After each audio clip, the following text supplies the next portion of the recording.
I can't believe where the time's gone. Is it really a year since I presented Nash Tackle Revolution 2011? Well, apparently it is. Certainly another year older. I don't know whether I'm any wiser, but there you go. But for me, been an amazing year. Caught pretty good fish as well along the way, and indeed some of the lads up and down the country and throughout Europe, they've had some stunning catches. You'll see some of them on this DVD. And the gear, that's what it's all about really. Last year we showed you some real blockbusters, the sirens. Well, the sirens continue to fascinate me. I'm learning so much about carp because of them, and they've caught me a lot of extra carp this year, but more of that later. I mentioned another blockbuster last year, the Titan brolly. In fact, here she is still behind me. To my mind, it's bob on. It's like anything you bring out though, you can't please all the people all the time, and some lads, you know, they wanted an infill, a waterproof infill, so we've made another version basically. What else has happened with the bait? What can I say? We launched a chain reaction, a little secret weapon we've been working on for a couple of years. And what a chain reaction that's caused. Up and down the country and throughout Europe, anglers have got on it big time and had amazing catches. Backed up of course with the monster squid, and the little secret we held back and surprised you all with in the middle of the year, the black squid. I was on the black squid, you know, the whole theory of black baits that are inconspicuous has been a major edge for those who got on it this year, and I'm certainly sticking on it next year, as I'm sure many others will as well. Well, let's review the year. You know, you don't want to see me all day, I'm sure. So over to some of the lads and the seasons they've had, and maybe I'll catch up with you all later.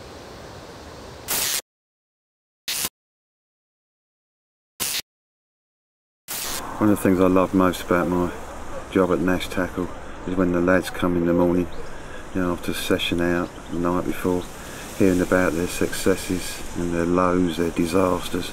A lovely story comes to mind, unfolded for the year. A youngster in the warehouse, a young lad called Mike Harding. I got talking to him, and to my amazement I found out that he wasn't even an angler when he joined us. I started taking an interest in him, trying to help him, and yeah, he'd had a couple of fish, but so he really was struggling. I think the first thing I pointed out to him that made the big difference was he was jumping from water to water. So I explained to him, you know, just focus on one water. I made it really clear to him how important watercraft was. You know, tried to pass my experience on to him, where to find him at various times, you know, day or night, you know, where he's most likely to find him in the harsh conditions of winter. And getting to really understand that number one in successful carp fishing is watercraft, and then the next one's bait. You know, he was changing his baits each week because he hadn't caught, so next week he'd be on a different bait. No, Mikey, no, I explained to him, stick to the same bait, you know, keep it going into the carp, start looking for it, recognise it as a food source. You know, give him free bait. That's what I taught him at the end of each session. You know, put the bait in, that's when it's most important, not when you've got a hook in it. And so when they find your bait with a hook in it, they're confident to eat it and you catch them. And the final part of the big three is rigs. You know, I have to teach them the basic mechanics of rigs. And it was amazing to see the development. You know, he started catching regularly, mainly doubles at first. The club lake he had selected was known to have a beautiful common in it, around 38 pound. And a mirror around the same weight, which no one thought about much because it was rarely caught. And I just thought the way this lad's now developing, it can't be long, you know, before he gets one of the big girls. And I'll never forget it. I was on holiday and my text went, and there's a desperate text from Mikey. He'd hooked the big common and lost it. We had run out of stock of famous bullet, 15, and so he'd taken a spool of 10-pound bullet to spool up, hooked a big fish. It ploughed through some marginal brambles and cut through the line. And the guy down the bank gets a take, and it turns out to be the fish that Mikey had hooked, trailing tackle, and it was a big common, 38-pound. And Mikey was almost in tears when I spoke to him on the phone. But I thought he's got to learn, so he messed up. I wasn't going to really be soft on him. I just said, Mikey, it was your fault, mate. Because there's no point in doing all this time that you've done, all this effort in learning the water, the bait, if you're going to mess up by using inadequate tackle. So learn from it, lad. And he certainly did. The results that happened in the next few weeks were quite amazing.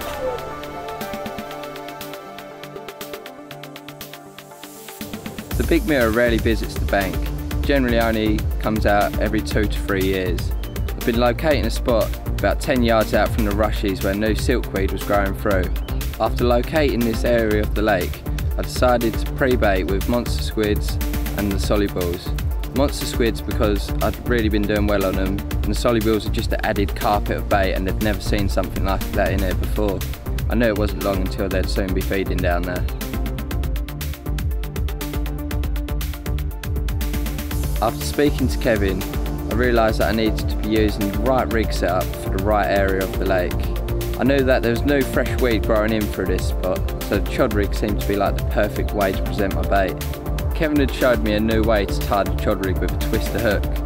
I already had great confidence in this hook, so I was more than happy to use it. I'd been using the monster squid red and black, but for my choice of hook bait, I used the monster squid white pop-up just to see if I could trip that big mirror up. All the pieces of the jigsaw had finally come together: watercraft, bait and rigs. I'd gone and caught the biggest mirror from the lake, put a lot of time and effort in to get down there and bait up. And finally I'd banked it myself. It weighed 40 pounds 2 ounces and was definitely the most impressive fish I'd ever caught. So now all I had to do was catch the big common. What's the story, Mikey? Well, I see a few fish topping about 70 yards in between the bushes. Just through there. So I casted one of these new chod rigs out, and 10 minutes later it screamed off. Nice one. We have to show. Nice one, good angle. And it's the common, yeah? Yeah, it is the common.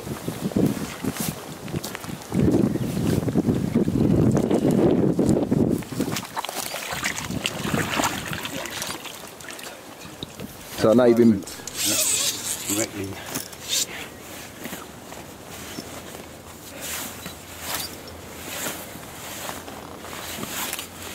So what's this, the first 24 hours of your 5-day session, Mike? Yeah, first Don't worry 6 about hours. the filming. Don't worry about the filming. You'll see your boys fish. Come and see it. Mum and mum.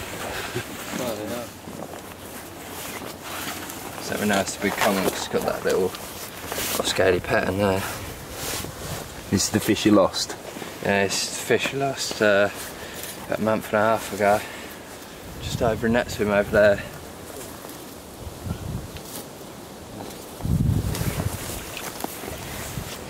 It's looking big. Look at me, Mark, and smile. Big smile. Yay.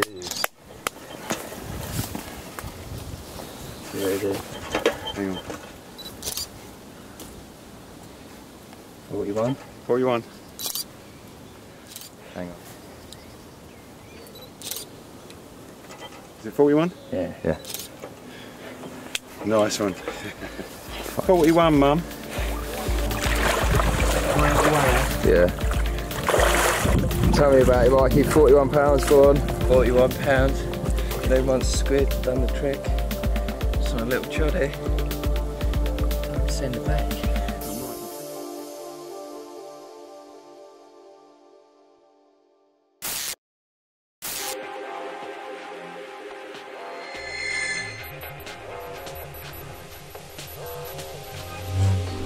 What is Diffusion camo?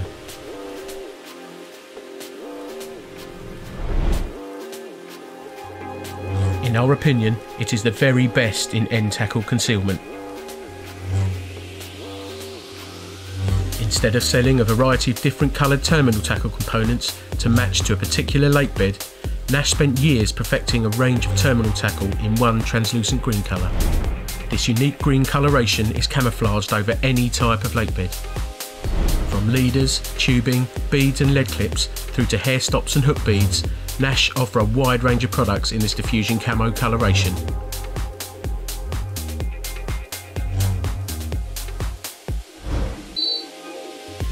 Without doubt, the biggest selling products in the range are the diffusion camo leaders, which are now available in both 0.75 and 1.5 metre lengths and in 4 pre-assembled lead attachment setups: safety bolt bead, weed safety bolt bead, running rig or helicopter rig. So exactly what do they look like at the bottom of a lake?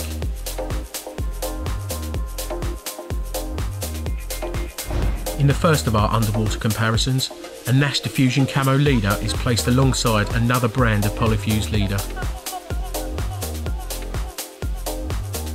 As you can see, the difference is clear. The diffusion camo leader is almost invisible. With the addition of some Klingon tungsten putty along its length, the diffusion camo is pinned flat to the lake bed, out of the way of any feeding carp.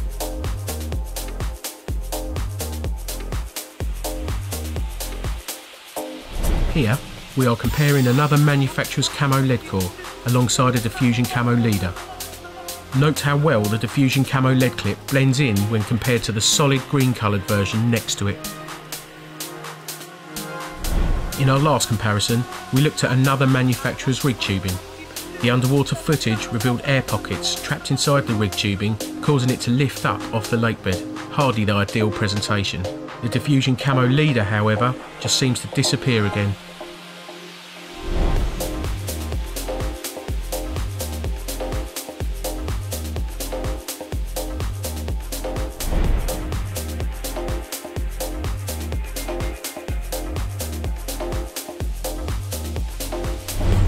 Nash diffusion camo, leaders in concealment.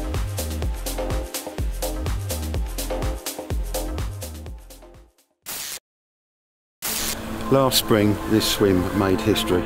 It's a swim where Jerry Hammond caught his 50+ common. Why do I believe it made history? Because it's how he caught it, the presentation. Jerry and I both have a colossal interest in the zig rig, and we believe there's a lot of potential in it. We've got all those fish that have never really been fished for, from the bottom to the surface. You know? So that's where I think it's all to happen in the future. Why are they there and what they're eating? They don't eat a zig rig because it's a piece of black foam, I believe anyway. I think they eat it because they believe it's imitating an insect. So it's bugs we've been playing around with. And Jerry caught his massive common on basically an imitation fly. That's what made the history. The first 50-pound carp ever to be caught on a fly.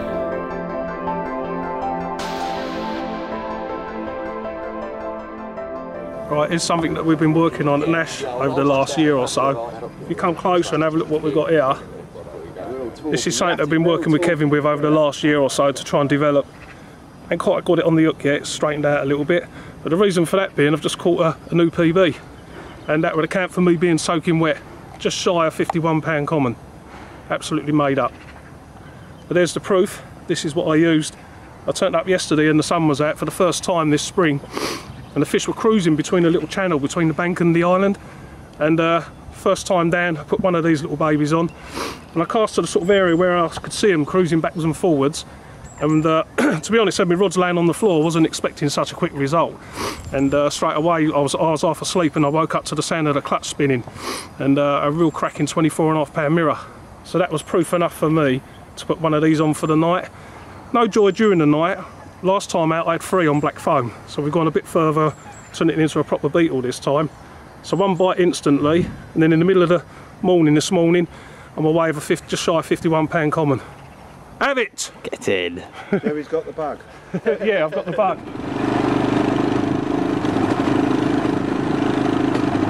Oh, it looks like Jezza is in, and we'll be in the swim in just 1 minute.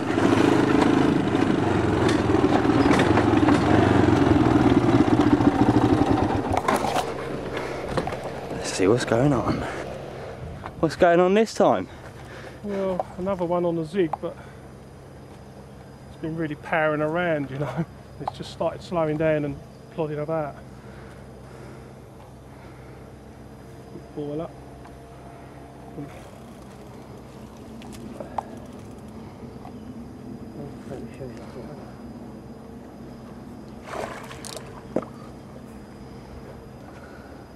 Looks like a pretty one. Yeah, gorgeous fish, isn't it? Oh. Here she comes over the net cord. Get in. How we do. Well done, Jerry. Cheers, geezer. Get that, Reed. Nailed. On the bug. Man, I've got the bug. Got a picture of that Jarman. Yours. Oh, well, no, you're alright. He's already there. Pure, the sky's wicked. Black. Blue. Oh, that's been a nice thing. Turn him round. So then, Jerry, tell us about how it happened. Well, mate, there's not a lot to tell really, apart from the fish are obviously up in the layers, cruising about, and I applied another beetle zig, and third time lucky, mate. What a cracker. Open up. And the dorsal. You ready for that, boys? Get in. Bigger than we thought. How big? 31? 31 4. Oh my word. That's a good guess. Yeah, 31 4. 31 4. Get in. God, it is bigger than I thought. Yeah. Well, it's about 25 pound. Good angle. Little wave for the old pack there, same bite.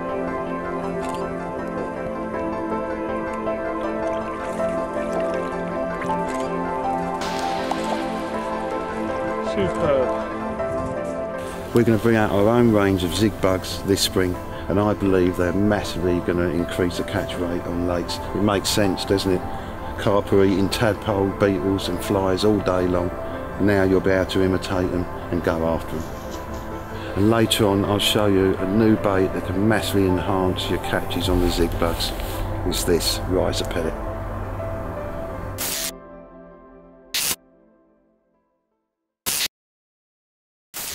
When I was a boy, I used to think my dad had the best fishing rods in the world. He told me he could cast to the moon and back with them, but still play a fish like nothing else around. As far as I was concerned, they were just perfect. But Dad always knew best, and he'd say to me, "Son, no one's ever made the perfect rod, and I doubt they ever will." But that never stopped me from trying.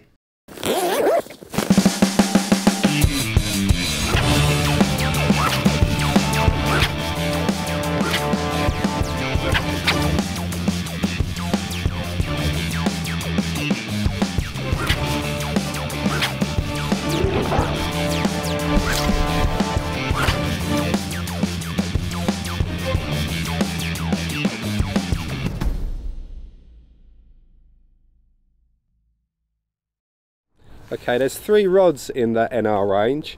There's a 3-pounder, 3.5, and a 13-foot 3.5. This is the rod that I use for all my long range fishing. It is the 13-foot 3.5.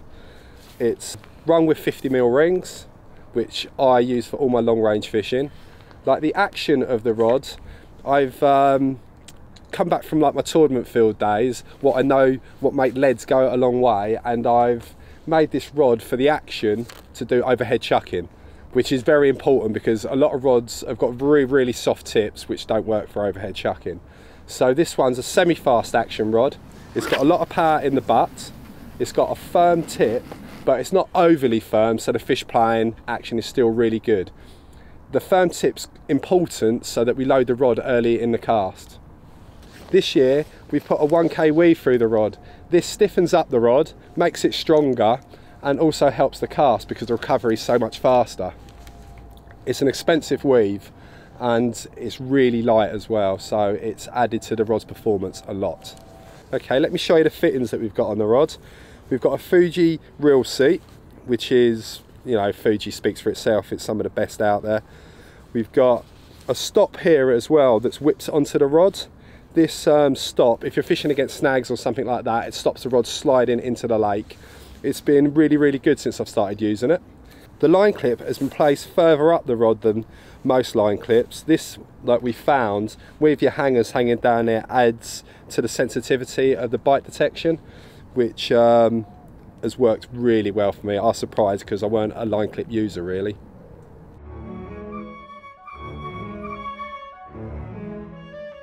We've come up with 4 standard custom options, being the standard model with the bare carbon butt, the full length duplon, which is a very nicely finished piece of duplon, the cork handle, again low diameter, nice appearance, and the full length shrink rubber, being the most durable of all of them. Other custom options would be positioning of the line clip. Colour options are endless. The standard trim colours, the reds, greens, blues, silvers, gold, are readily available. The writing on the rods can be anything that doesn't take up half the butt section, I suppose.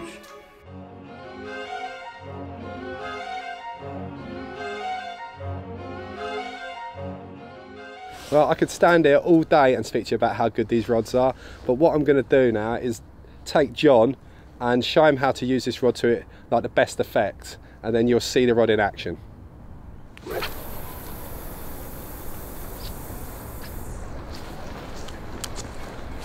Hi John, mate, alright? Hello mate, alright? Are you going to stick that in the clip, are you? See how far you're casting? Yep.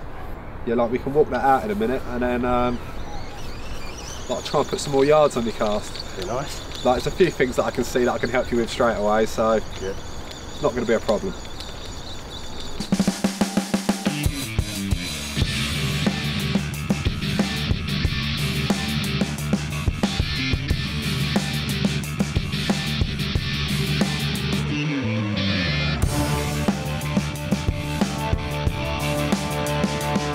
How far was that then, John? It looked a fair way down there, mate. Yeah, it was 148 paces. So that's a good chuck. That's a good chuck, mate. Yeah. So what do you think of the rods? First time you used them and all that? Yeah, I think they're brilliant. I mean, that's probably the furthest I've ever stuck a lead, just in my first 3 or 4 casts. So yeah, well, I think that you're going to cast a little bit further than that now, mate. I'm going to show you a few things and all that, and we're going to get a big cast out of you today, mate. That'd be nice. So let's go for it, shall we? Yeah, let's have it. Right, John, the first thing that I noticed about your cast was the way that it was holding the rod. What I'd like you to do, you was holding it like that with all your fingers in front of the reel. That can slip around in the cast when you're putting power into it and all that. So what I'd like you to do is put one finger behind the stem of the reel and hold it with 3 fingers in front. That also gives you a nice angle off the spool for when you're casting as well, because the line's not being pulled back, so there's no slack in the cast. Yeah. Okay, so if you hold it with 3 fingers in front, that's perfect. And like another thing I noticed was that your drop was too short. Like the drop's got to come down to the reinforcing on the spigot there. Right, okay. So if you could set that up. Like the reason that we're having that drop so long is because what we're trying to make is a big arc in the cast. It's like if you think of a circle, the outside of the circle, they're trying to get this lead to go around this wide arc. It's like a wheel. The inside of the wheel, if it's moving, is going slow, like compared to the outside, and if we make the wheel larger, the outside will be going even faster. Okay. Right. So we want this lead to go around this big wide circle. Right. So is that about the right sort of distance? Yeah, yeah. After you've pulled the line up, that'll settle it around there, so that's perfect.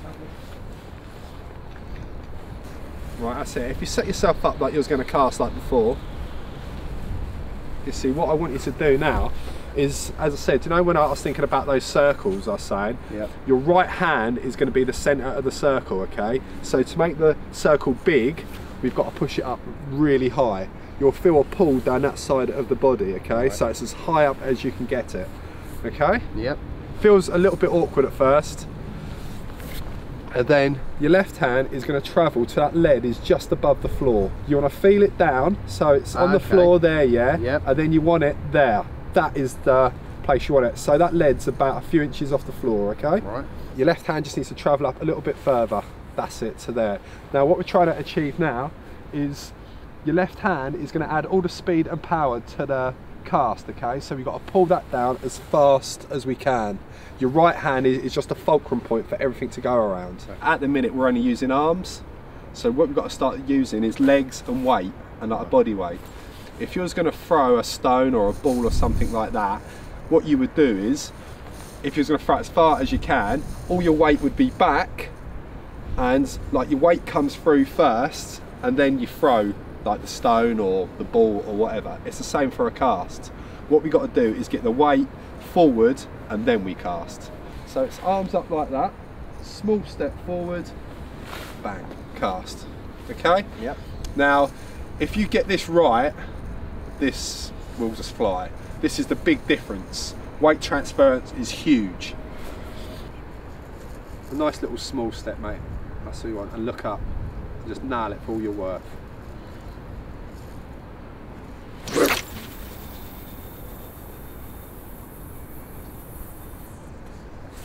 Nice.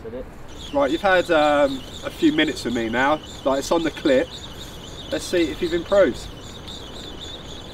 I'm sure you have. I'll put money on it. So what do you start off with? What's your paces to start with? 148. Well, it looked like you walked a bit further than that time, so I'd like to know, how far was that one? 193. 193. Yeah. So what do you think of that then? That's great, yeah. Well, there we go. With a little help from me and a big help from the 13-foot Nash NR rods, he's put 50 yards on his cast. That's as good as it gets, isn't it? Nice one, Cal. Thank you.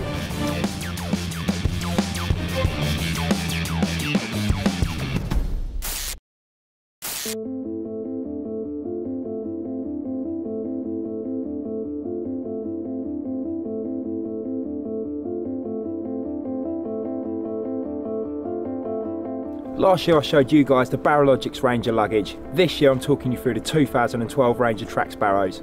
Barrows are used by a massive percentage of anglers to get your gear to and from the swim. It ain't an easy task loading up your barrow and then trekking all that way, but if you select the right barrow for you and load it up correctly, it can make the task a whole lot easier. Your barrow gets abused. Rough terrain, steep climbs, loads of mud and water thrown at it, and of course a huge amount of weight put on top.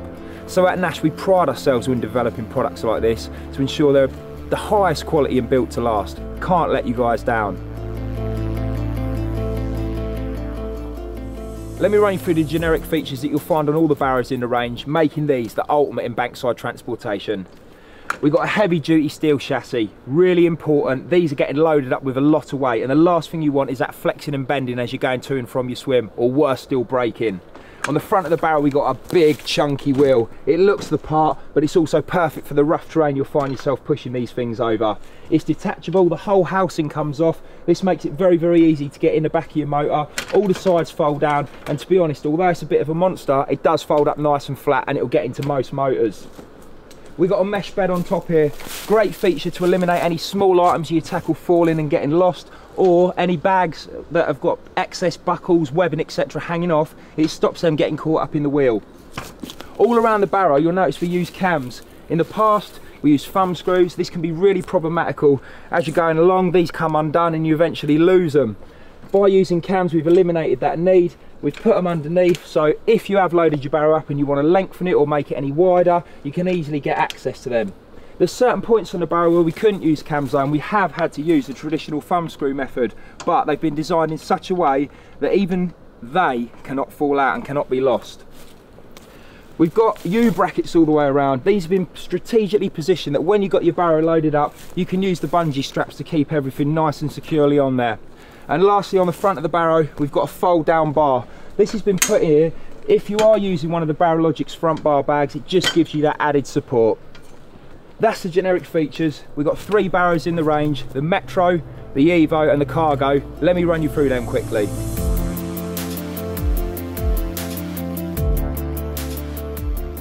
The Trakx Metro, perfect for the day session angler or the guy who's managed to get all his gear down to the bare minimum. The chassis is only small, but you'll have no difficulties getting a carry-all or a rucksack on the front, your bed chair on the back, rods, shelter, unhook mat, etc. It's got a detachable bag with an underbed mesh pod. This allows you to keep some clothing, food, etc. Maybe some bait items in here. Small in size, yet packed full of features. The Metro is perfect for the angler travelling light.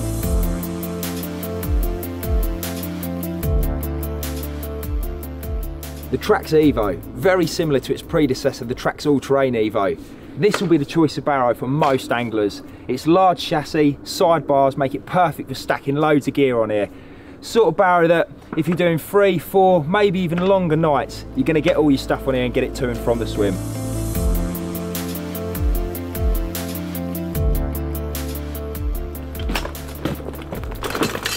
And last but by no means least, the Trakx Cargo, the daddy of all barrows. Packed full of features, this chassis will accommodate any amount of gear you throw at it. Stack it high, no more 2 trips to the swim. It features rear trolley wheel kits that can be removed if you wish to go to the conventional mud feet. You've got the bag system, lift the mesh bed, you've got a removable bag with the mesh carcass, and then you've got a further bag that you can store stuff in. It really is an absolute beast. I know a lot of guys that will want one of these. You can get an Emperor on it. Can't say any more. If you take a lot of gear, this is the barrow for you.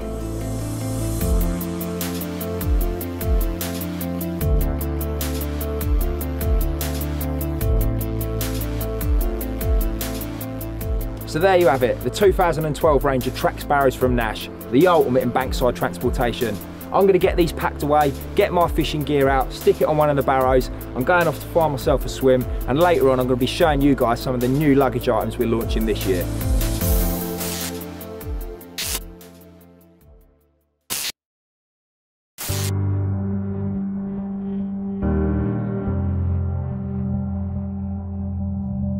I'm kind of thinking this saga needs to come to an end. I need to catch this damn thing.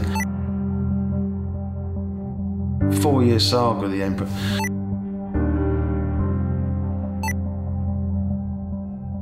When are you going to put this to bed and catch it?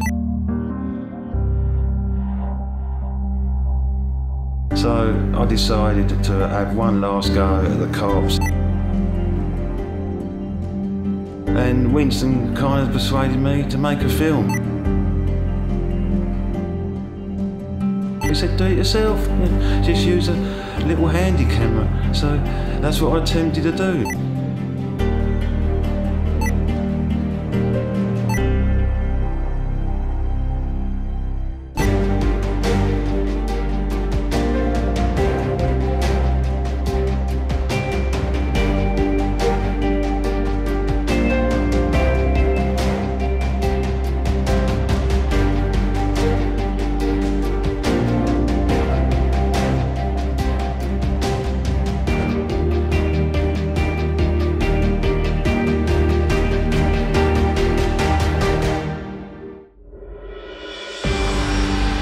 Final camp. Nash's movie, as it were.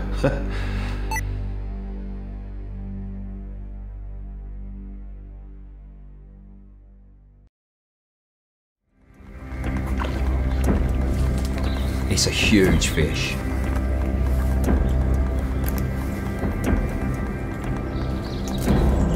It's in the net and it's one of the big girls. Well done, Kev. Well done, son.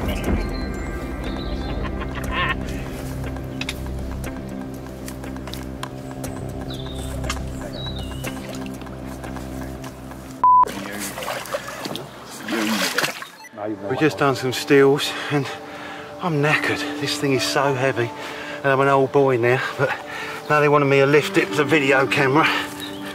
So I hope you can see it.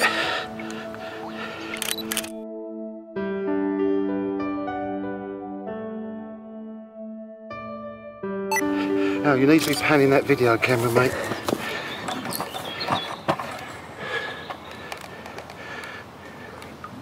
See enough? Turn around.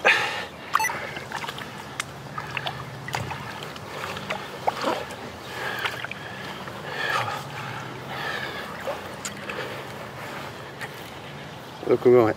Yeah. Okay, gentlemen, I've got to put it down.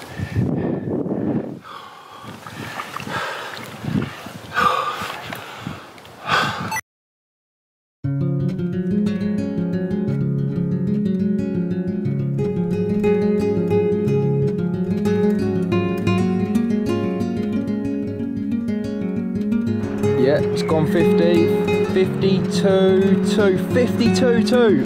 Oh, massive.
Don't see one of them every day, do you? Well done. Nicely done. What's your sister now?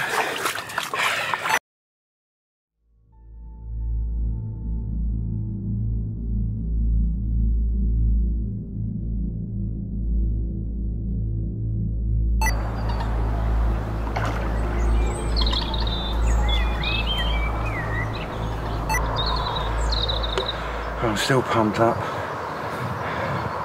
Just drinking a celebration of Budweiser, but I see they've drifted right over the side, but they're still on the pellet. So I've got to go and have another go. It'd be too much to ask for to get 2 in one day, but who knows, I'm feeling lucky.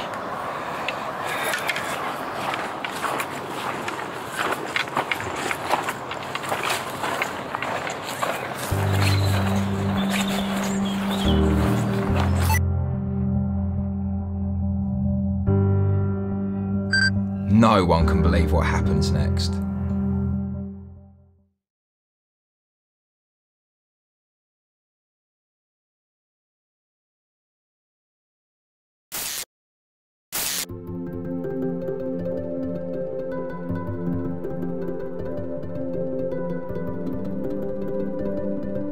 Last year I introduced the Titan brolly, my baby.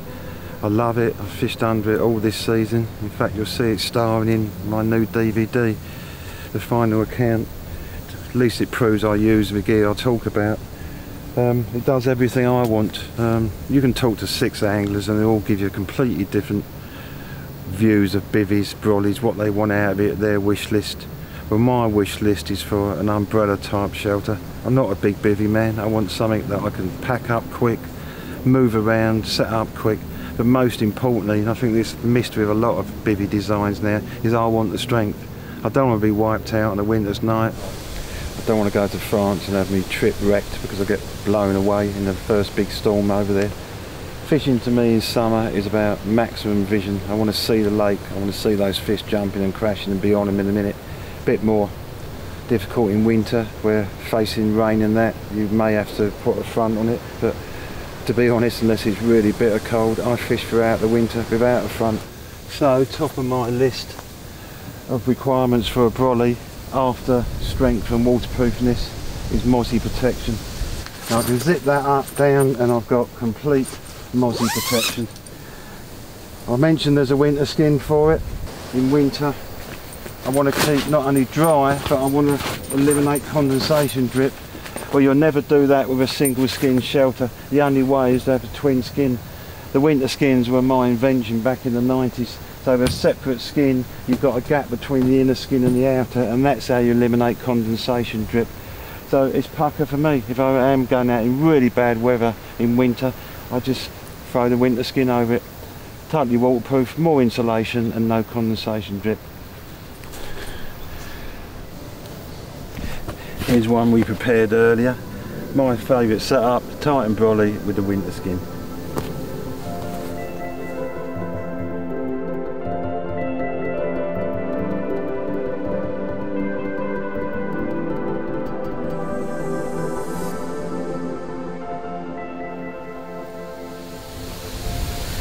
I described the background, my thinking process to the development of the Titan brolly. So what's this one all about? Well, you've guessed it. due to demand, people wanted one with a waterproof front. As well as that, it's got a separate back mosquito mesh front. Both fronts can be zipped off and used independently. The only other difference from the Titan brolly is it's slightly smaller. We've made it more compact, so it gives a tighter profile in a swim. Because the Titan brolly AS has a smaller frame, this makes it even more rigid and, would you believe, stronger still. Take it away, boys.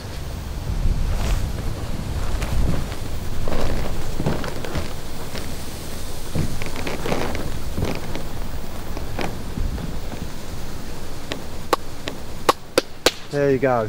You wouldn't have thought that possible, would you? The strongest brolly in the world just got stronger. It's baby brother, the Titan brolly all season.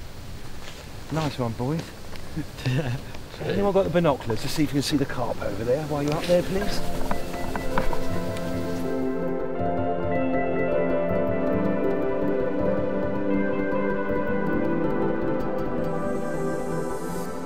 We had anglers saying they wanted a Titan brolly, but they wanted one with a waterproof front. We thought, okay, we'll do it for you guys, but we thought, how can we make it a bit different? After we didn't want two products almost the same.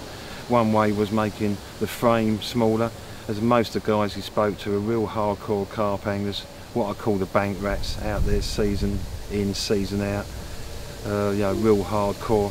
So we made it smaller for them, fishing tight swims on lakes like Yateley. But also we thought about the winter skin. This model is the first one I've ever done with an extended porch, so you've got more protection over the door, especially if you're fishing it pillbox style. There's no way rain can ever get in there. I'll point out that, by the way, this is on the low setting. You can raise the whole brolly and skin up about that high as well, so you've got a high and a low setting. So that's it, the new Titan brolly all season with the excellent new winter skin.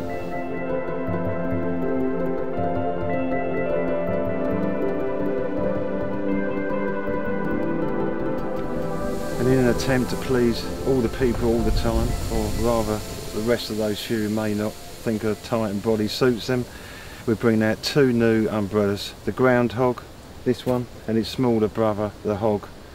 Why would you use an umbrella over the Titan brolly? Well, I'll give you one reason. If you're fishing lakes with really tight swims, with the Titan brolly, it's like a fan principle. You have to swing the legs round, and it does need a little bit of room in the swim. So if you're fishing lakes with really tight swims, an umbrella might be a better option. I've even fished on wood pallets with an umbrella and forced the umbrella into the brambles. That's about the only advantage. But of course the downsides are you'll never get the strength that you're getting the Titan. Although we tried our best to deal with that. This new groundhog and hog have a fiberglass frame, a lot lighter than the traditional steel frames, and immensely strong as well. The front, in line with most of our thoughts on biddies now, two fronts, a waterproof front and a mesh mosquito front. Both can be used independently, or indeed both can be completely zipped off and you can have it open. As I said, this is the groundhog, and there's a smaller version which is called the hog.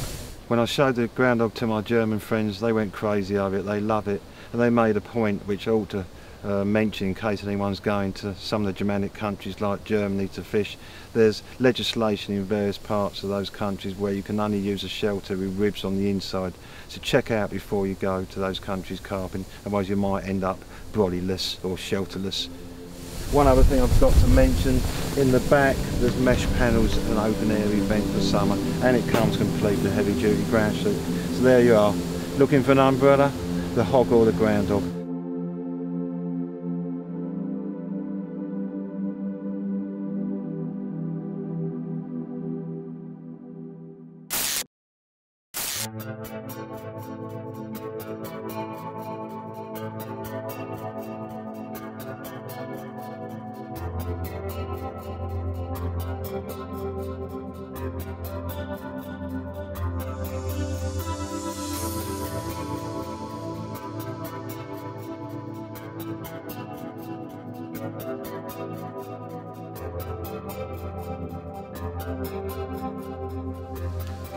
Here I am, sat in the middle of Shropshire on a lake called the Mangrove. It's run by Tim Paisley.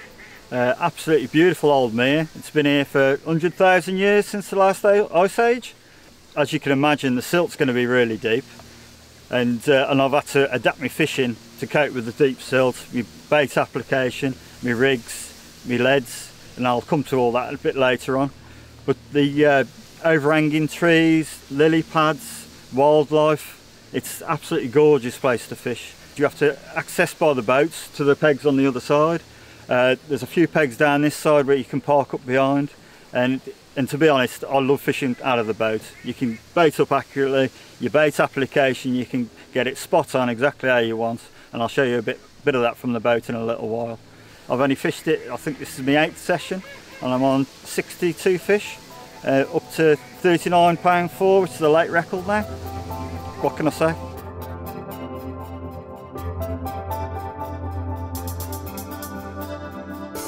Going back to my first session, it was absolutely mind-blowing. To be honest, I had that many fish, I think I'm going to have to take you through my logbook.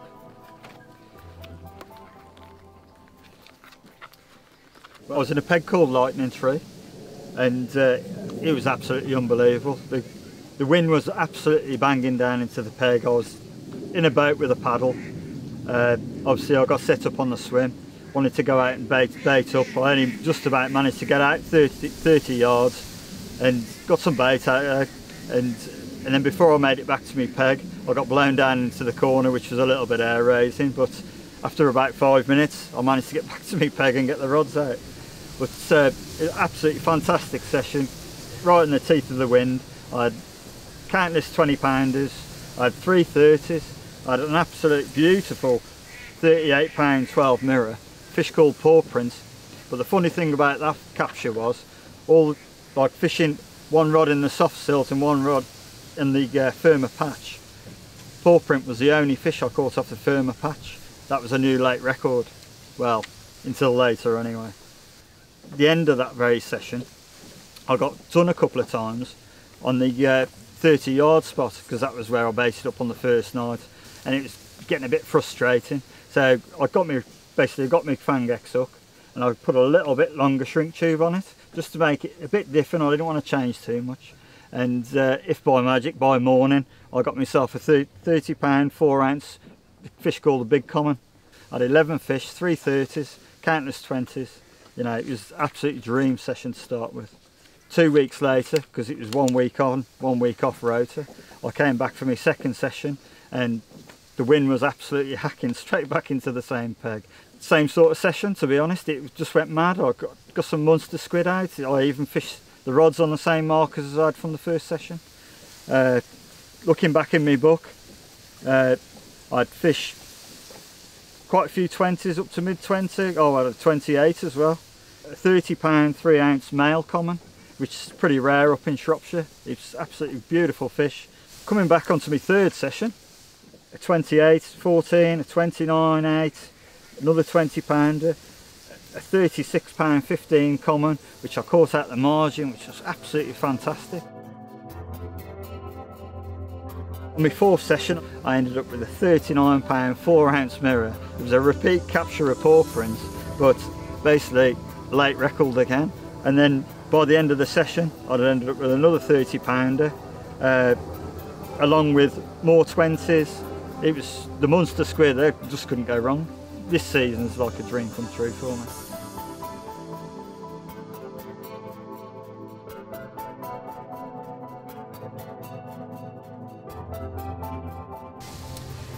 Back again.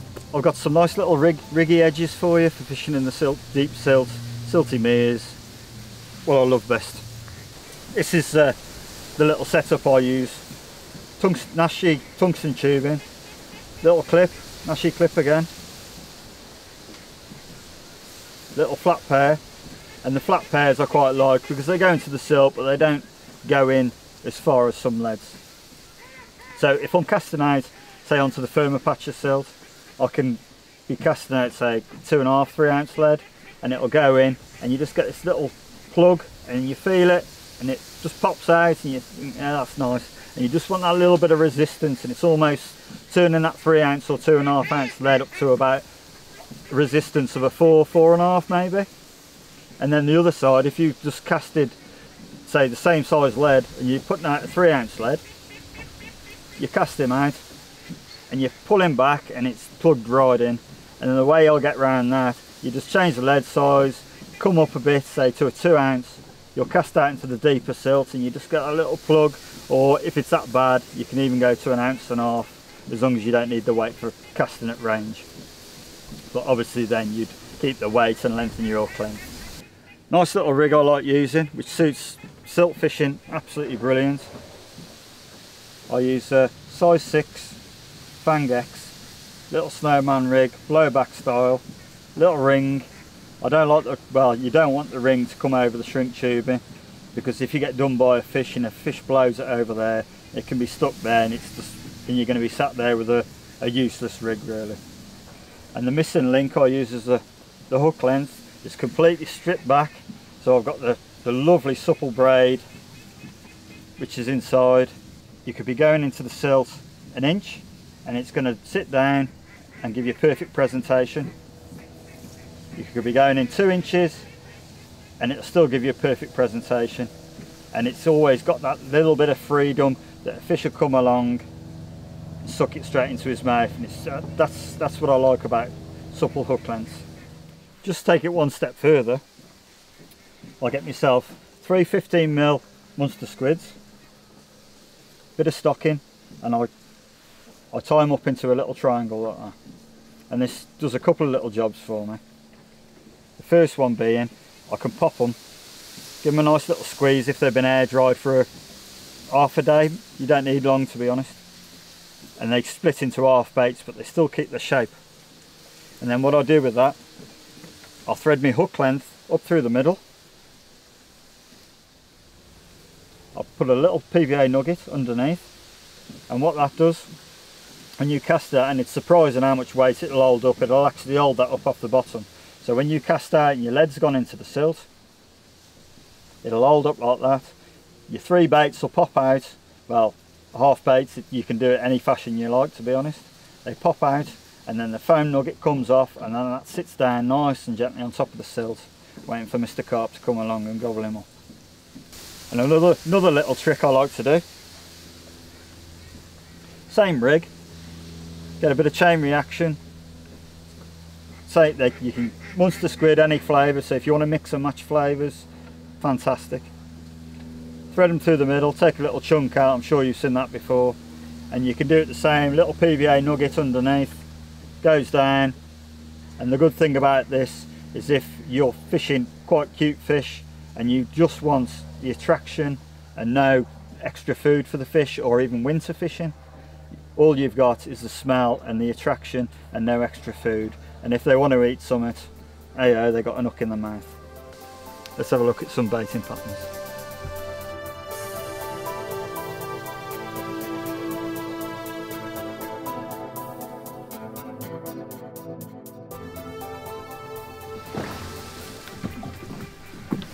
Right then, life jacket on. Let's go and give him some grub, eh? I got me some, I'll show you what I got here actually. I got some nice barrels. Love different sizes and shapes. Nice little 10mm, all monster squid. Some 15s, chopped in half, just a little bit different, help them pick them out the silt instead of kicking it up. And a few 15mm just to get them going. Some nice solubles if you want to do a little trail. World's your oyster with it. Right then, I'll get out there and I'll show you a couple of baiting patterns.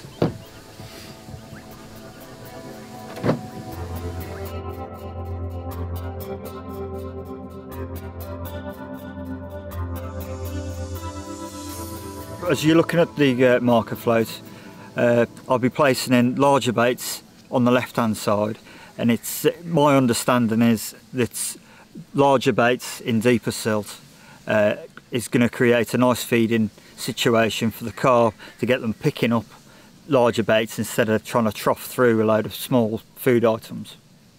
On the right hand side, the silt's a little bit firmer. It's not that firm that you could fill it in with particles, I think. I'm really happy to be using little 10mm, little barrels, maybe chops, just a slightly different feeding situation to the other, even though they could only be like 6 feet apart.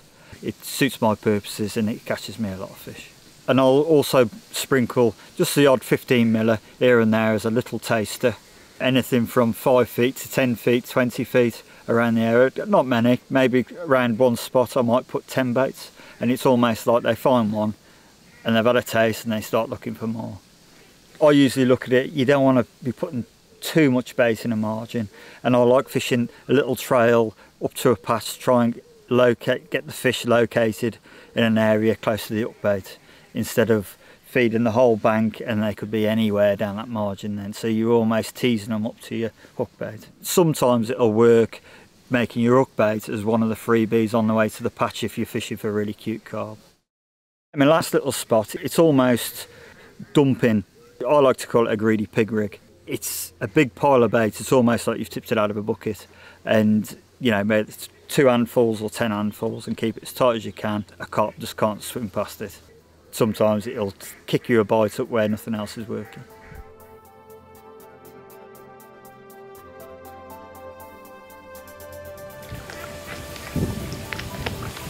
Right then, that's me baited up. Hope that gives me a few bites tonight. I hope your seasons go as well as mine's going.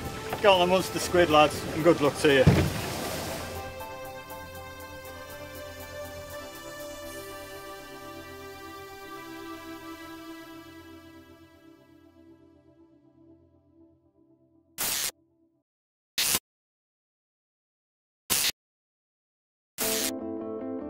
There's been some epic captures over the last 12 months on a monster squid, both in the UK and right across Europe.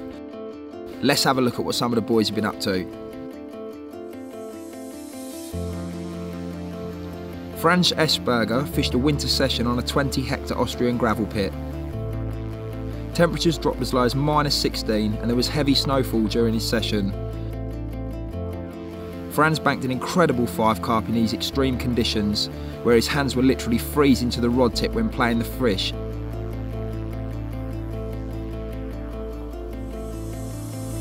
Steve Falco captured the little long common at 41 pounds 4 ounces from a Hertfordshire syndicate.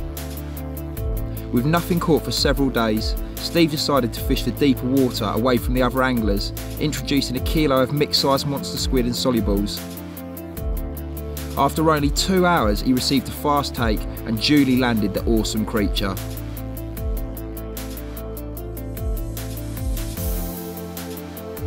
Christopher Eckhart used a monster squid to great effect at the famous French Lake Cassian, landing a monster 23.9 kilo mirror. A snowman rig consisting of a 15mm monster squid bottom bait topped with a 10mm white monster squid pop-up over the 15mm did the job. Mike Jones had an incredible run of big commons from farriers, banking 9 30s in 3 trips, including 3 of his targets, and accumulating in the capture of a cracking 40 pounds 2 ounce common, all on a monster squid.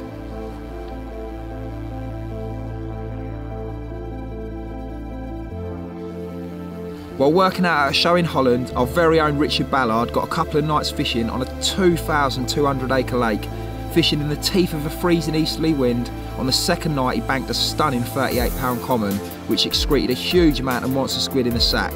Top angling. Joe Jagger banked one of the jewels of the Northwest, the half lin at 40 pounds 9 ounces. This followed a baiting campaign that involved a 200-mile round trip after work twice a week, putting in 2 kilos of monster squid on each occasion.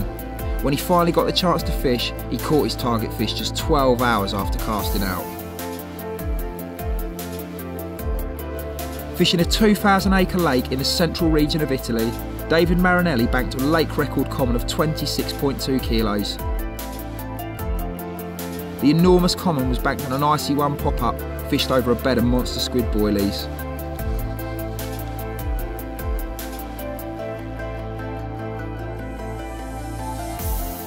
Mick Henderson capped off a very successful season on a Bedfordshire syndicate, banking one of the big scaly mirrors at 40 pounds 8 ounces. Mick braved strong southwesterlies and fished at the deeper end of the lake on a shallow plateau surrounded by deep water. He baited with a couple of kilos of monster squid 15mm and chops over the course of his session.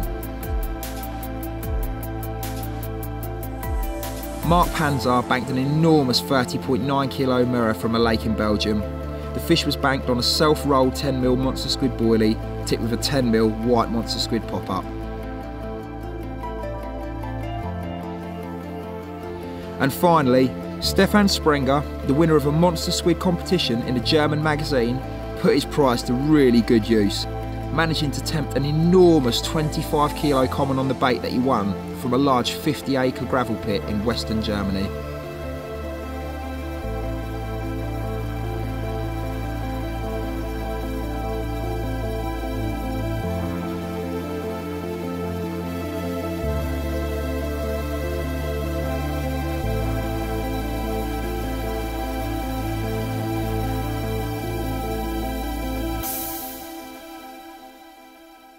There's a little tidbit, an insight in some of the amazing catches that have been caught on monster squid. I think it's one of our best baits ever. I would have said nothing could compete with the Scopet squid, but we've moved on. It's an amazing bait. It's got an interesting history. I first used it in the mid-90s on Warnwell, or elements of it, most notably the banana flavour with the squid, bird food, fish meal base. Dave Jorgensen then took it on with his field testers. They added other flavours and attractors with this theory of confusing the carp, so they can't latch into just one flavour or attractor system. And it's just been an amazing bait. Dave and his boys used it up to 8 years ago. In fact, they wouldn't let us bring it out. Every time we said we need to bring it out, Dave did his nut, so we held it back as long as we could, but last year we brought it out. And the rest is history, as they say. It's ripped waters apart, not only throughout England, but abroad as well. And then we took everyone off their guard with the other little secret we had, and that was the black squid, which we launched last June. Theory behind that is black baits.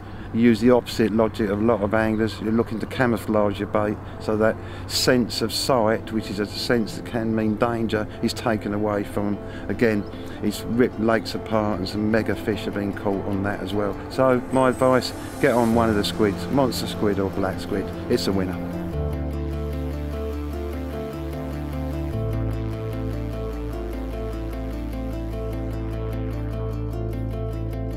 There's more great bait edges for you next season. Here's one, rock salt. One of carp angling's biggest, worst kept secrets, I guess. A lot of people have talked about rock salt. A few have messed around with it. Not many of those seem to have really got on it. I got really interested in it last year and decided to really test it and find out what it was about when I was doing my DVD. The results were quite amazing. If any of you have watched Final Account, there's one scene where you see a hole has been dug out by the carp that's 18 inches deeper than the baited area around it. That was where I put the rock salt. Definitely makes a difference in spring and possibly into the autumn. Not so sure about the summer, but a massive fishing edge through some of the colder months. They really do root around, clear weed and dig out the bottom to find it. Not sure why. My belief is it's the minerals maybe helping them with the parasites on their skin, but whatever. Really brings the fish into the area. One challenge I had to overcome was getting the rock salt out. I didn't want to use a spod and spook the carp, and I don't like using PVA anymore, as I've mentioned. I think carp have sussed it. So I thought, could we make a chain reaction version? And this is what we did.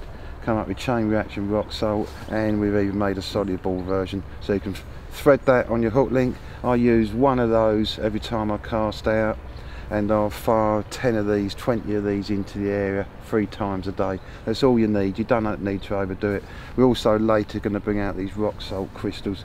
Can I just say, whether you use my rock salt or not, just make sure if you get on the rock salt, you get on a human grade, only from like a supermarket. Don't use other forms of rock salt like the salt on the roads. That is unedible and it's got poisons in it, so just be careful of that. And you don't have to pile it in, you know, let's not turn our lakes into salt lagoons with cod in, eh? But awesome, massive new edge for anglers who get on it. But to my mind, the hottest mega Nash bait news of all is riser pellet. Why do I think that? Is because I've known about it for 20 years. It's been my secret bait that I've never wanted to put out. Well, actually we did put it out once when we first got on it, which came about by pure accident. Gary and I went floater fishing and took a bag of pellet, and I noticed some of it was sinking. In fact, in the beginning we thought it was a bag of sinking pellet, but no, it must have been a faulty reject batch, because we noticed in the end 10-20% was sinking, and that's its secret. As it drifts out across the lake, a certain element of it sinks, and even on those days when you never seem to get a carp up on the top, they'll come up looking for this. You know, it's drifting down amongst them, and they think, what's that? They go up looking for it. I'm sure it's imitating an insect hatch, and that's why it smells like larvae of insects. You know, it's amazing fish drawing properties. I've never known a substance like it. We did bring it out originally, early 90s, called it the riser pellet, but there's a lot less anglers on floater gear then, and it didn't sell very well, so I rapidly withdrew it as quick as I could so I could keep it as a secret. But I used it on final account when I was struggling to get the carp up on the surface there. As you know, those who've seen it or read the newspapers, the rest is history. I caught a record brace, so if you like, the secret is out. So riser pellet, like I said, it's wicked. How'd you fish it? Pulled it out, keep it feeding down the stream of the wind over the fish, and let's say as the bait starts sinking down, they'll come up looking for it. Great tip here. I mentioned about the zig bugs, and I had an edge to tell you later. It works brilliantly when you're on the zig rigs, especially in spring when it's kind of warming up, the sun's out, but the carp don't want to go in that last foot or 2 foot of water. They come up looking for the riser pellet, but they won't come to the surface. That's the time to nan them with a zig. We caught loads on the prototype zig bugs, fishing it with riser pellet floating and drifting over the top. It's awesome. We've made a range of affordable rods of unbelievable quality.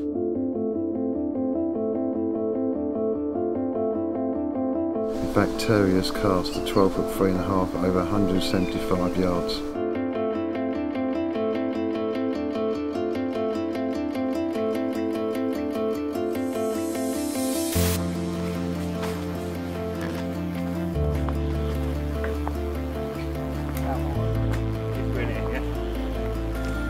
Down at a local Essex syndicate with Winston and Ollie, trying to do some filming for the 2012 DVD.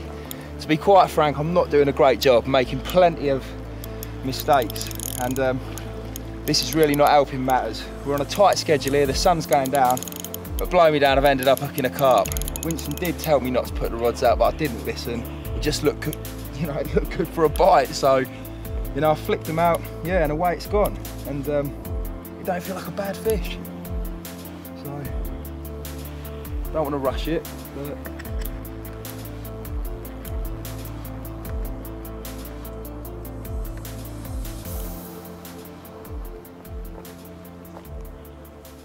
this is actually the first time I've used these NE rods. Don't get me wrong, I had a few casts when the lads were developing them and stuff, but not actually fished with them. And having fished with sort of 3.5 test curves for the last 4 or 5 years, to have a bend in a 3-pound rod, it's actually really nice and, you know, a lot more enjoyable than those stiff rods.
Massive distraction, but it's a carp, happy days. I'm chuffed. Right in the middle of filming the barrow piece for the new 2012 DVD, one of my rods is ripped off. What a pretty little November common. Can't complain, but we are losing the light, so I'm gonna have to get this one slipped back and get on with the job in hand. I think I'll leave the rods out for now, otherwise we'll never get this done. Just get it back. I'll just have a minute.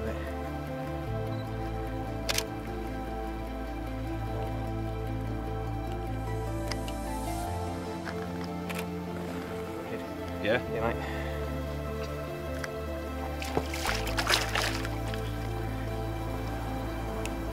Caught on a weed rig. Check that out. Get your head around that one, guys.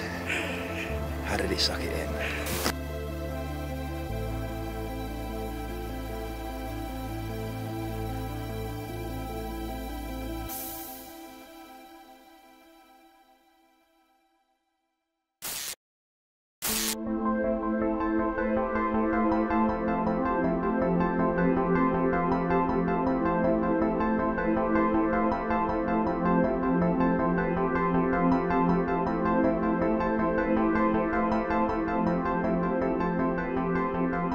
Life can be so funny at times. A year ago on Tackle Revolution, I did a feature on unhooking mats, you may recall, and said frankly that I believed that the carp cradle was the only mat to buy because it suspended the carp off the ground, complete safe, couldn't bash his head against the bank.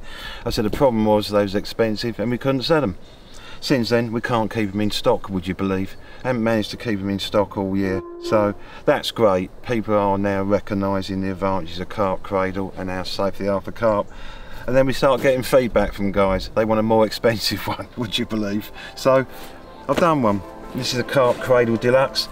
Mainly what people were asking for was adjustable legs, you know, for uneven ground. Yeah, I could relate about that in the beginning, but as I mentioned, it was about trying to get the price down. So now people love it and want it. We've done this new version. It's got adjustable legs, so it'll deal with any amount of rough ground up to about 4 or 5 inches.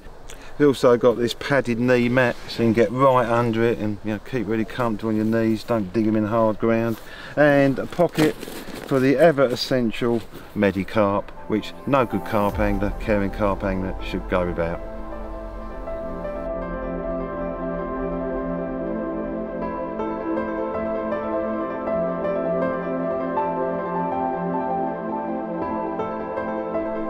I started the company with carp care products and I'm proud that we're still market leaders. I'm always thinking about it and listening to punters, and here's another example of where we listen to our customers. Our sling retainers, they're great, we love them. Weight was the issue to some people. They were saying they're just too heavy, too zero on their scales. So we've looked at it. We've now come up with this fiberglass bar instead of the big metal tubular bar, and we've run foam all the way along it, so it's increased the buoyancy. Some anglers complain with all these various makes of sling retainer, the carp jump out the top. They can do, especially grass carp. I had one that do it to me, so people started putting zips in, but I think it's a much easier idea. Just have Velcro all the way down it with a little finger hole in the middle to open it up. Loads of grip, no carp or jump out there. So there you have it. Slightly revised, improved sling retainers for 2012.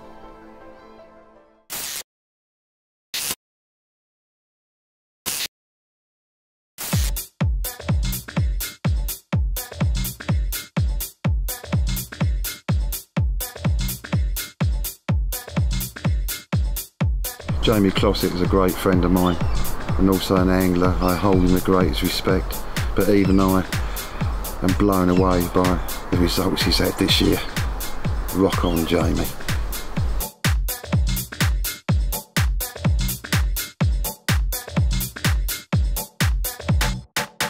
Hi, my name is Jamie Clossick. I've been trying to catch a 40-pounder from my home county of Lancashire for quite a few years now. I live in Blackpool and most of my fishing has been done down south, which is a good couple of 100 miles. With the price of fuel and the fact that I've always wanted to catch a big fish locally, which wasn't possible a few years ago, I decided that this was the year to have a really good go. I've caught a few of the potential 40s previously, one of them 3 times up to like 39-12. Never actually had the magical 40-pounder. The only one left on an accessible lake that I could actually get a ticket for was a fish known as Angry, which lives in the Manchester Park Lake.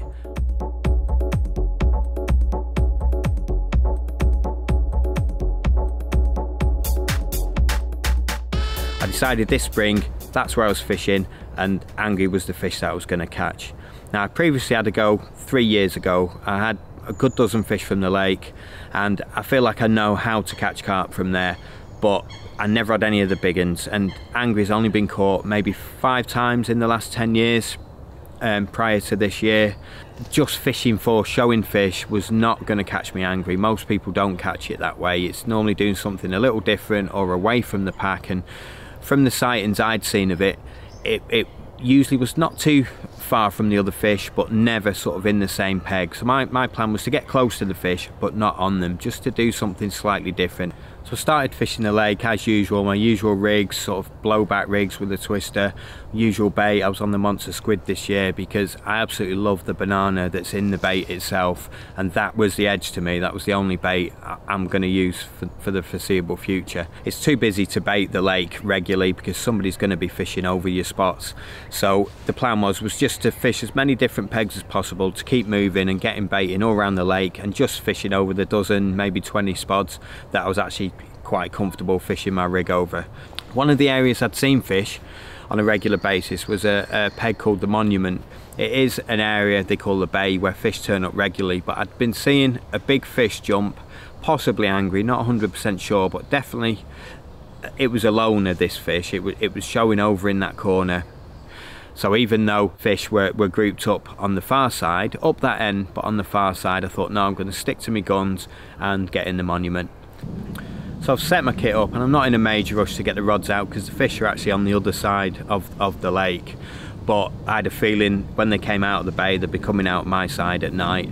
And I was setting up near the fish rather than on them, so I wasn't in a major rush until I was sat down, just getting my rig ready for the first rod, and a small fish, not a big one, maybe 20 pounder, just popped its head up 30 yards out, straight in front of me.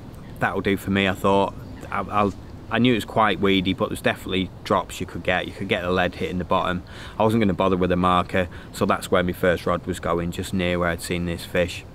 I put the hook bait out. It'd gone out with a nice donk. I just got the throwing stick out. I think about exactly 60 monster squids round it. Just plop, plop, plop. Only 15 millis, so they didn't make too much disturbance. And that was it. I got the rest of the rod sorted. All 3 rods out. I've sat down relaxing, mainly waiting for the evening because I've thought the bulk of the fish are on the other side of the lake. Wait for them to come around my side and hopefully pick them up sort of in the evening or maybe in the morning. I've just sat down, I've looked out in front of me, and an unmistakable fish has popped its head up right on the spot where I'd put my first rod out. It was angry. It only came up just up to its gill cover, enough to see the hump on its back, and I thought, that's the one. It was the right colour. I just thought, I think that was it. But I just tried to remain calm. I just sat there, I pumped the stove up, dropped the kettle on it, ready to make a brew, and whack, it was off. That same rod ripped. And as I ran down to the rod, I just had that gut feeling it was that fish. Leant into it, felt pretty heavy. It was kiting to the right. It hit the surface straight away. I didn't know at the time, but that is a characteristic of that fish. Straight away, my knees were going. I'm playing the fish, it's kiting up to the right. It's gone through my other rods, I'm passing it underneath, I'm playing it in. By now I've got a bit of a crowd in the swim, 6-7 people knocking about, there's a few young kids. It's a public lake and I'm playing this fish, a fish of a lifetime really. Of all, you know, I've had fish up to 58.5 pound in England, and this was the one I wanted to catch. There was no other fish I wanted to catch more than this fish, and I probably attached to it. I'm playing it, it's ripping line off the clutch, it's going all over the place. Not a major battle, but it's a heavy fish. We guided it in, I seen it roll over on the surface, the sort of way its mouth comes out the water, like where you can see the hook, the bait in its mouth and everything, and definitely the point of hook pull sort of territory. You don't want to see its head flopping, it's too far out to net and its head's flopped over. My heart was in my mouth. We got it in, I think it was Roger who netted it, he was next to me. I remember shouting to him, get out there with that net, because it was beat, it was on its side and it was sliding over the net cord. I'm like, get out there and net it. He did, it was in the net, and the scream that went up for everybody, it was the most anticipated capture there was, because it hadn't been out for over 2 years. Some people were saying it wasn't there anymore. I knew it was, I'd seen a big fish show, and deep down I knew that the big fish I'd been seeing was angry. So I was in no doubt it was there, but with it not being caught for such a long time, everyone was a bit apprehensive about the weight of it. Was it going to be its biggest ever? Could be a Lancashire record. It was 44 pound 10 ounce, I think it was. Probably one of the best captures I've ever had.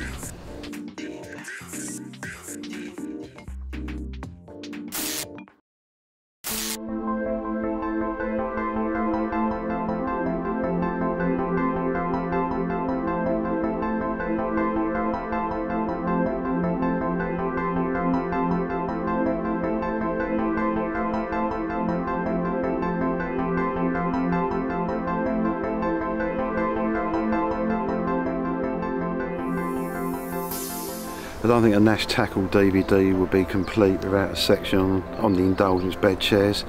The question to me though was what to make it about, because really I think everyone knows about the Indulgence. They're that famous, that popular. There's probably not a top carp angler in the country who isn't on them, including the ones who are sponsored by other companies, keeping them secret in their bivvies. So here's some questions and myths that I'm often asked.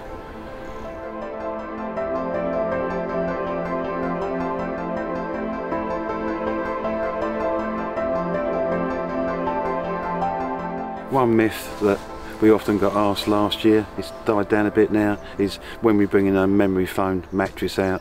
Answer, never. We had tested memory foam 3-4 years ago, well before Every Man His Dog started bringing them in from China last year. The reason we rejected memory foam is quite simple. It hasn't got a place on bed chairs. In winter it goes rock hard, and in summer it goes red hot and sweaty. That's simple as that really. It actually shrinks in winter as well. It's amazing, you know, I actually saw on one website by companies selling memory foam bed chairs explaining why it shrinks 4 inches in winter. It's ridiculous material and has no place in carp fishing. Okay, moving on. Next, why don't we make a flat bed chair? The simple reason is because when I designed the Indulgence range, I designed them with a physician. You know, we looked at how you should lay, how your spine should be, and your head when you're asleep. And that is, when you're laying, your spine is in line, and you have a small amount of pillow underneath to give the correct line. And that is exactly what is happening with this pillow. If you sleep on your side, it's a distance between here and your ear, and again that is giving you support. It is a bad practice to sleep flat without a pillow, which is why we don't make them flat. But if an angler does want them flat, just pull the pillow off and jack the leg up and you can make it perfectly flat. But medically it's not recommended. A lovely little story here which came up recently that I'm proud of. We had a letter from a guy in Holland who's got a very bad back issue, and he was told by his doctor if he continued to go carp fishing, his insurance, medical insurance wouldn't pay out. He took his bed chair into the doctors and they took it away to be tested and inspected, and it came back that providing he used an Indulgence bed chair he could go carp fishing. That's how much thought and effort we put into these bed chairs, which is why they have the reputation they have. You know, often copied, but the copies don't understand what goes into the Indulgence. I'm always asked differences about the range, so now I'll try and go through the range and explain simply as I can the differences.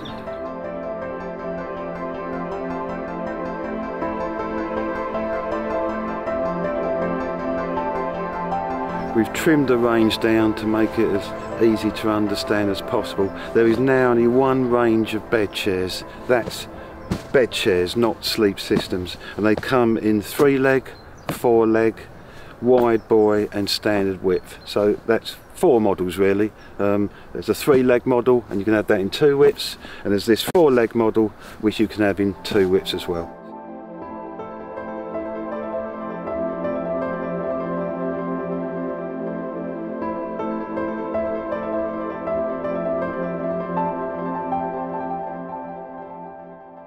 This is an Indulgence sleep system. There's 5 models in the range, but before I go through that, I want to talk about the sleep systems themselves, because it's clear, talking to anglers, a lot haven't recognised the benefits of them. When we firstly used bed chairs, we used to use them as a chair in the day, so you drag them out of your brolly and crank the back up and use it as a chair.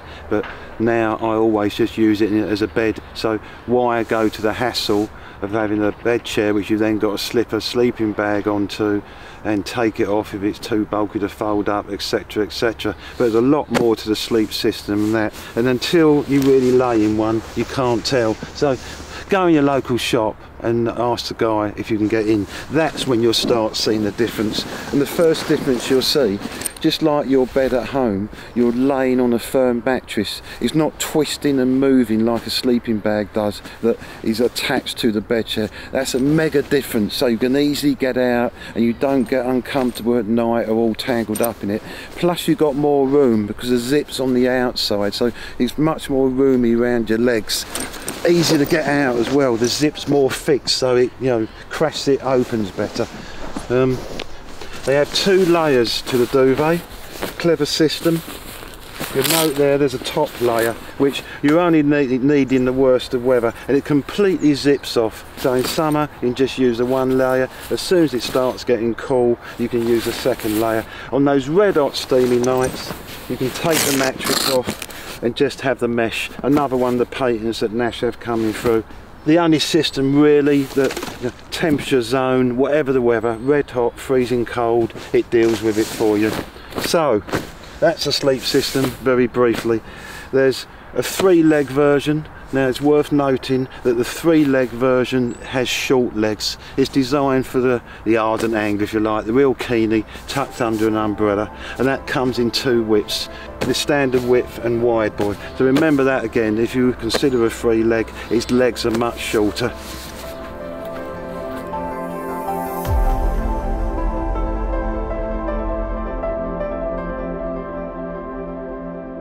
So here's the latest innovation in the Indulgence range, the Carp world's first double bed, the Emperor.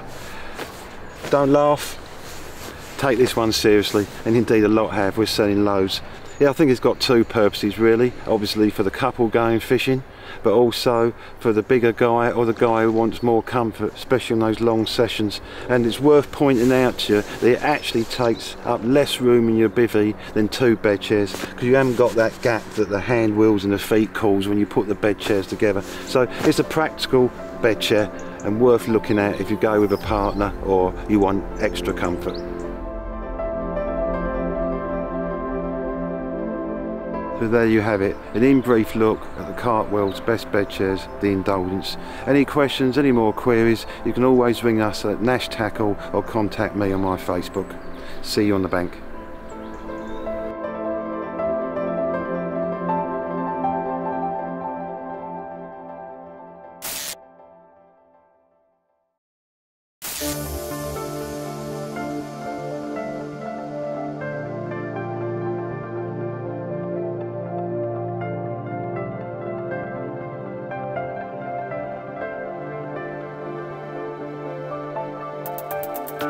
Back again, the light's fading fast, want to get my rods out, but first I want to run through some of the new 2012 luggage items. First up, we got the rod skins. We're only doing a 2-rod and a single rod version in the 12 and the 13 foots from now on. No more 3-rod version. Our thinking being, the guy who fishes with 2 rods can use a double rod setup. The guy who's fishing with 3 rods can get a double, and then he can attach a single to the other side. If you use 4 rods, you can get 2 doubles. Therefore, there's no real need for us to do a 3-rod version. The new rod skins, absolutely luxuriously padded inside to protect your expensive rods, and they've now been sculpted and shaped to really fit the rods and the reels inside, right up to the biggest of the big pit reels. On the 2-rod version, you've got this bank stick pouch here, capable of storing 2 bite alarms, throwing sticks, bank sticks, etc. inside. You've still got your leads pouches, handy little pouch when you're detaching your leads after fishing so they're not clunking around on your expensive carbon. All in all, a really pucker product. Certainly more and more anglers are swaying towards using skins now as opposed to the more conventional rod holdalls.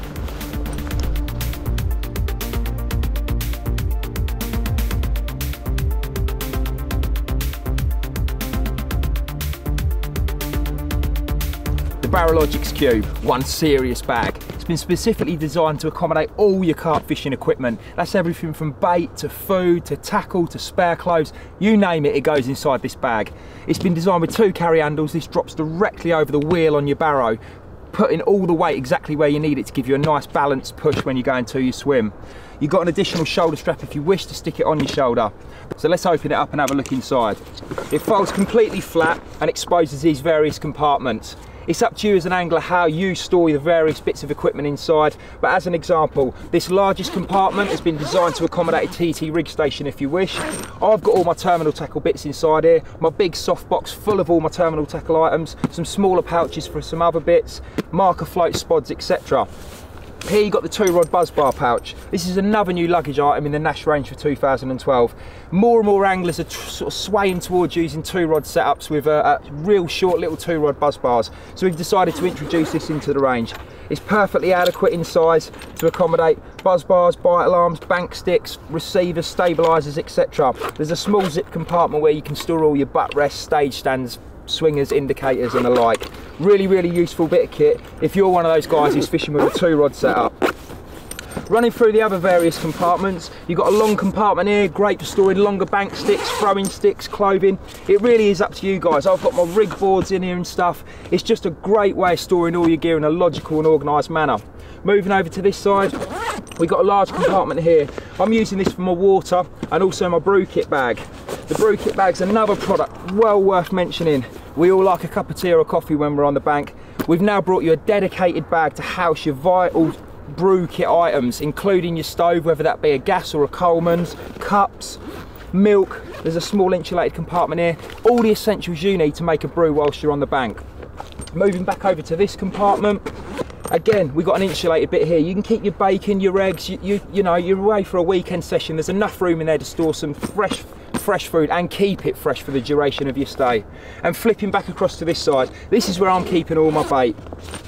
Pop-ups, catapults, dips, glugs, etc. And then again, you've got another insulated compartment. If you're fishing with freezer bait, that'll keep your bait nice and fresh for the duration of your fishing situation.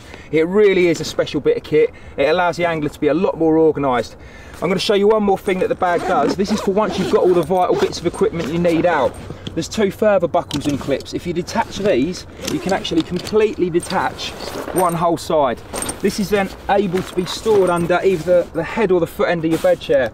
Exactly the same on the other side. If I just zip these up, flip this over, click the 2 buckles and unzip it, the whole lot can be detached and put again under another end of your bed chair, leaving you the main carcass, which fits nice and neatly under the centre.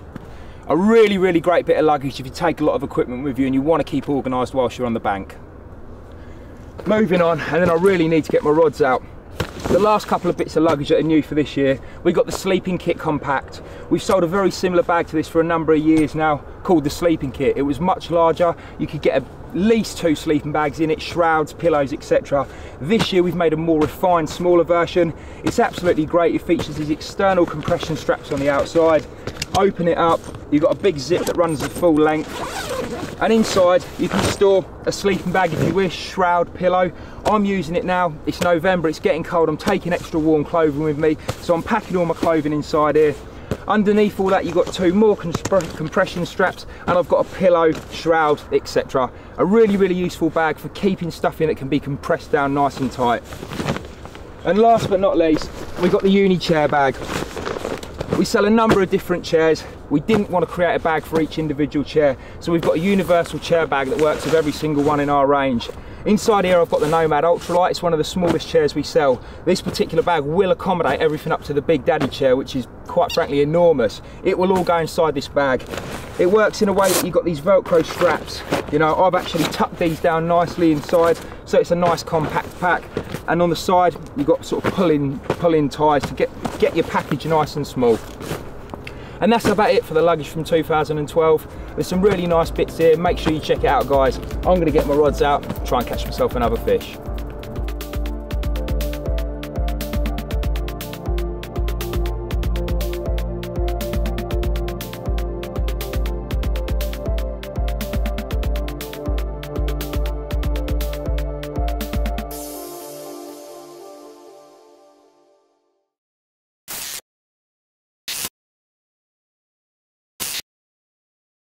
Well, there you go. I hope you enjoyed that insight into the last year at Nash.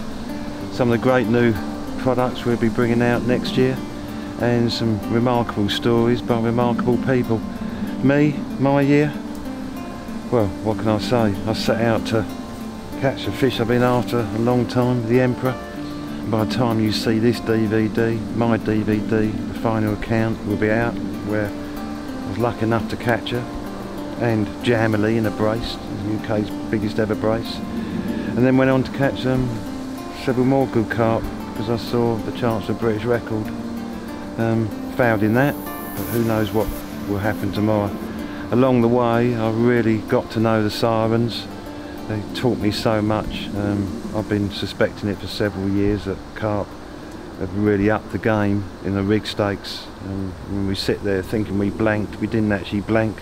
They've taken our rigs and got rid of our rigs without us knowing. But as the DVD, my DVD final account shows, I just didn't know how serious the problem was. And you know, I had instances where Carp were hooked up for a couple of hours, but at least the sirens show me that's going on now. And now knowing that, I can work on my rigs, and I'm working towards what I consider the ultimate rig to get the takes going again.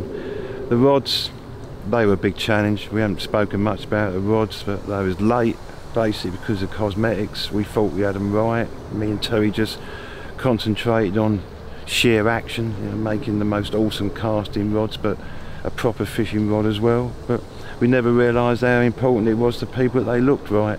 Well, we finally got that right, I think, and they look stunning. I'm so pleased of them, and more to the point, the response I got from people who know about rods. I'm very proud of the Amorphis, which, you know, was a rod that set a precedent in the 90s. I think the new NRs are the best rods since then. They really are the future. Chain reaction, I spoke about that earlier, but another offshoot of chain reaction, if you like, was my work this year with rock salt. Big secret, but not a big secret. Lots of people have spoke about it, few have used it, so throughout my fishing this year I experimented with it in depth, and I'm on it, you know, I'm convinced with it. It's just the application. I wasn't happy to use it with PVA bags, because that's what, you know, one of the reasons chain reaction come about, because I know Carp have wised up to PVA bags. So in the end, chain reaction and solid balls were the answer, and we found those ways of applying it. So that's going to be a big one for the next year or two, I think. Rock salt in chain reaction and solid balls. Right, I could go on, but I've just been told by our very, very famous cameraman Winston that I've got to wrap it. So goodbye from me and goodbye from him. But before I go, thank you so much for supporting Nash. We wouldn't be the company we are without your support. Keep on buying the gear, keep on ringing us, keep on telling us what we do right and what we do wrong, because we listen. And have a great season yourselves.